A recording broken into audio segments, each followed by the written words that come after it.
Hello guys! Ako nga pala si Dr. Sheila. Kilala rin bilang Dr. Sheila 3D Prints. Ako ay magre-review ng isa na namang panibagong 3D printer. Ito ang Creality K2 Pro.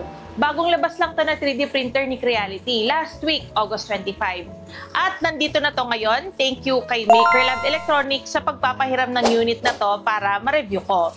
Pag-usapan muna natin itong laki ng 3D printer na to. Una, ang Creality ay naglabas ng K2 Plus last year. Ito ay isang malaking 3D printer.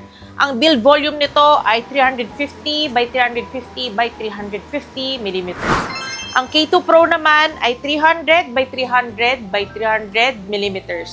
At kung ikukumpara sa Bambu Lab X1 Carbon, ang X1C ay 256 by 256 by 256 mm. Mas malaki pa rin itong si K2 Pro, ibig sabihin mas may space ka para sa bigger projects and prototyping, pero mas compact pa rin siya compared kay K2 Plus para sa workbench mo. Ang timbang nito ay about 23.7 kilos, so manageable pa rin ilagay sa table. Next, pag-usapan naman natin ng speed. Isa ang K2 Pro sa pinakamabilis na 3D printer ngayon sa market. Ang max speed nito ay 600 mm per second katulad ng K2 Plus. Sa Bambu Lab X1 Carbon, 500 lang. Gumagamit ito ng step servo motors, hindi yung regular na stepper motors lang. Kaya mas smooth yung galaw at less yung chances ng skip na steps. Mas mabilis matatapos yung print mo na hindi masasacrifice yung quality. Enclosed 3D printer ito, so pwedeng gumamit ng advanced materials. Bukod doon, actively heated ang chamber nito na kayang umabot hanggang 60 degrees Celsius. Pareho sila ng K2 Plus, ang X1 Carbon ay walang ganitong feature. Malaki ang naitutulong ng feature na to sa paggamit ng mga advanced materials katulad ng ABS, ASA, carbon fiber, nylon, polycarbonate at iba pa. Mahirap i-print yung mga ganitong filaments kasi notorious sa warping. Ibig sabihin, nasisira yung print. Kung actively heated yung chamber ng printer, magiging consistent yung temperature sa loob at magiging less sa warping at saka cracking yung print. Next ay ang multicolor 3D printing. Kaya ng K2 Pro yan dahil sa CFS or ang Creality Filament System.